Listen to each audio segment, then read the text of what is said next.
Because, mon ami, we need to speed things up, and that means we hit the ice early and practice like we've never practiced before. The long-awaited sequel, Inside Out 2, debuted in theaters. It took old and new fans of the franchise on another heartfelt and thought-provoking journey through Riley's mind. The film follows Riley as she begins puberty, develops new emotions, and must learn to cope with a difficult revelation. During the transition period, Riley's anxiety takes control of headquarters for 3 days, resulting in increased distress for Riley, who loses her sense of self, abandoning core values in hopes of making new friends and proving she's the best at their hockey camp. Anxiety inspires Riley's actions and behaviors, so she would likely behave differently if another emotion took control of headquarters. Today's video will discuss how the film would have changed if another of the new emotions were in charge. I plan for the future. Oh, I can show you. You're gonna love this. Number 1. Envy. While all of Riley's new emotions supported anxiety's plans in the beginning, envy was the one who stood by her fellow emotion's side, helping her use the control panel and make plans that ensured Riley would become a member of the Firehawks. Unfortunately, under anxiety's control, Riley's self-image plummeted and she continued to feel increased stress while following through with anxiety's plans, such as breaking into Coach Roberts' office after office hours. If envy controlled Riley and her actions, it's possible she would become much more confident and self-assured as the film went on. But doing so would require her to give up fundamental parts of her appearance and identity. When Envy first appears in headquarters, she's enamored by Disgust's hair, always holding herself and Riley compared to others. Throughout the film, she can't help but wish she had come up with plans or chosen to do something, believing others are always better than her in some way. Unfortunately, she subconsciously enforces these same thoughts on Riley, influencing her behavior throughout the film. Two notable examples include Riley dyeing her hair red to match the Firehawks and lying about her interests, claiming she doesn't like her favorite band to seem cooler, even though doing so upsets Grace and Bree. If Envy became the primary antagonist for the sequel, these changes would occur more frequently and become more noticeable. Riley would have changed everything about her personality and appearance, mirroring what she learned from Valentina and the other Firehawks. She would have lost all originality, likely changing core locations in her mind, such as Imagination Land, where her creative ideas would shift to represent what the other Firehawks like and think about. The sequel would have become a story about self-expression and identity. Riley would have likely lost her identity, becoming someone she doesn't recognize when looking in the mirror. Additionally, core components of her personality or special interests would have likely been sent to the secret vault, becoming secrets she wanted to keep, like Bluefy and Lance Slashblade. The other emotions would need to convince Envy that Riley doesn't need to change for others and must teach her that admiring others is okay, so long as Riley doesn't need to sacrifice her individuality. We can't say no to Val. Okay, no, you're so right. Whatever, Valley. That's the spirit. Number 2. Embarrassment.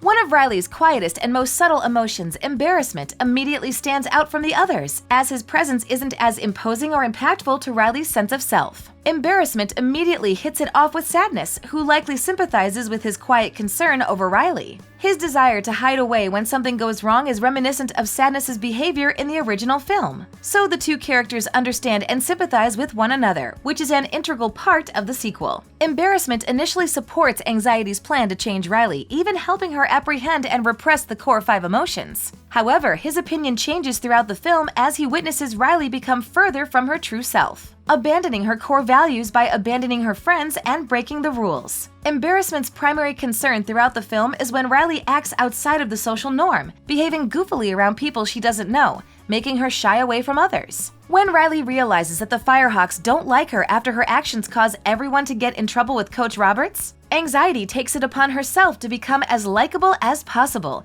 ensuring Riley becomes close to Valentina to increase her popularity. In the same situation, Embarrassment would likely withdraw and become quieter to keep Riley from drawing attention to herself. She would likely try to stay out of the Firehawks' way, with Embarrassment controlling her actions, allowing her authentic personality and talents to remain unknown to everyone at the hockey camp. While she would have stayed with Grace and Bree, she wouldn't have become close friends to the Firehawks or shown her true capabilities as a hockey player to Coach Roberts. As a result, she may not have become friends with Valentina until the end of the film, when her core emotions returned and taught Embarrassment that Riley doesn't need to feel apologetic for her personality. What's your name, big fella? That's Embarrassment. He's not really big on eye contact or, talking. Number 3. Ennui.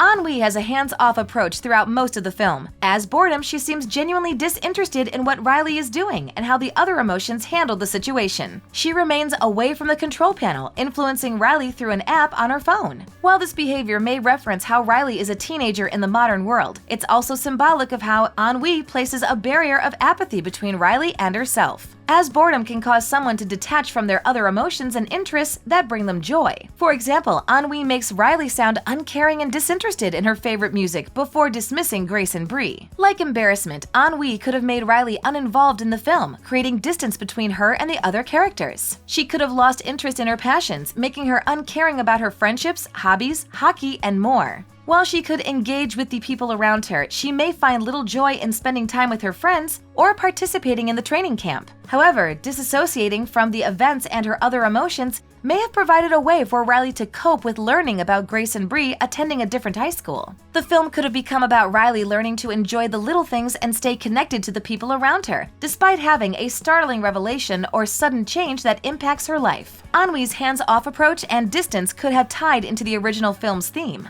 with some scenes reminiscing when Riley ran away from home, uncaring of the consequences, and wholly disconnected from all of her emotions, until she stopped suppressing sadness. Ennui. It's what you would call the boredom. Well, come on up here! Number 4. Nostalgia.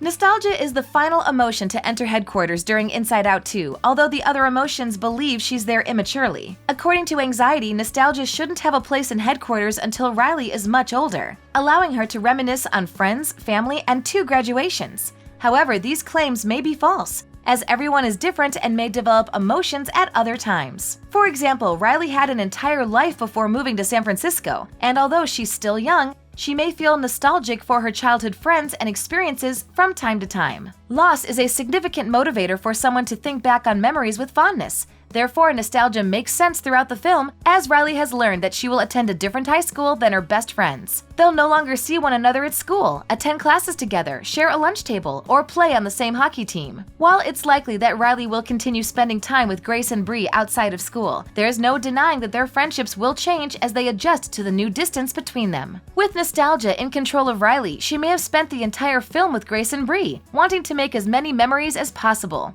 before the training camp ended. Instead of becoming someone new, Riley may have wallowed in her memories and what she was losing, allowing herself to become overwhelmed with grief and desire to spend more time with her friends. However, she would need to learn that the change wasn't the end of the world, and to trust that she would keep in touch with her friends. The new version of the film could have emphasized memories more, as the original film did, telling stories about Riley and her friends through numerous flashback sequences and dialogue. Remember when we all finally came up to headquarters? Nostalgia. That was like 30 seconds ago, nostalgia. As we've learned from the 2 films, Riley is easily impressionable and can become fundamentally changed by her emotions, especially if they force her to break away from her core values. However, the more she develops her sense of self, the more she can stand against her stronger emotions, making decisions without needing interference from her emotions, allowing her to grow into a person who is defined by her actions rather than her feelings. As Riley ages, she'll become more resolute against the influence of intense emotions like anxiety. Still, the other new emotions may have time to use the control panel as Riley traverses high school, allowing them to alter Riley's life as they could in the sequel. I love our girl. How could you not?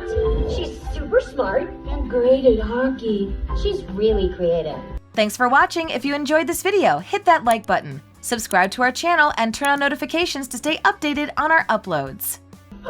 Oh, is it Coach's email? No, it's Bree and Grace. Oh, I miss those girls.